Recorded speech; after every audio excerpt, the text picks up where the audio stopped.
Holderness Drain is the main feature of a land drainage scheme for the area of Holderness to the east of the River Hull in the East Riding of Yorkshire, England.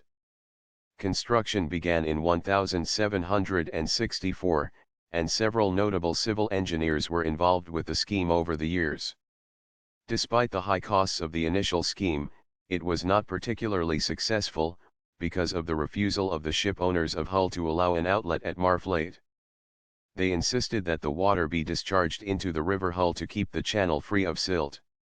Following a period of agricultural depression and the building of new docks in the early 1800s, an outlet at Marflate was finally authorized in 1832. A high-level system still fed upland water to the Hull, but the low-level system discharged into the Humber, where levels were considerably lower. Following the success of steam pumping on the Beverley and Barmston drain, the trustees looked at such a possibility for the Holderness drain, but the development of the Alexandra dock in the 1880s and then the King George V dock in 1913 provided a solution, as the docks were topped up with water pumped from the drain, to lessen the ingress of silt-laden water.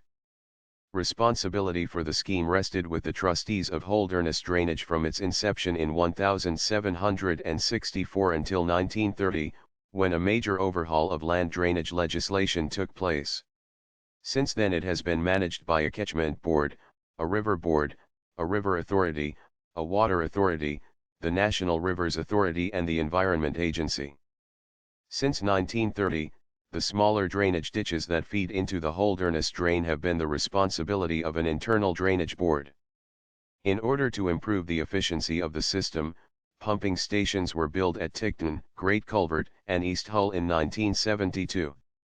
However, attitudes to land drainage have changed and the Ticton station is now deemed to be uneconomic, and will be closed down unless alternative sources of income to fund its operation can be found.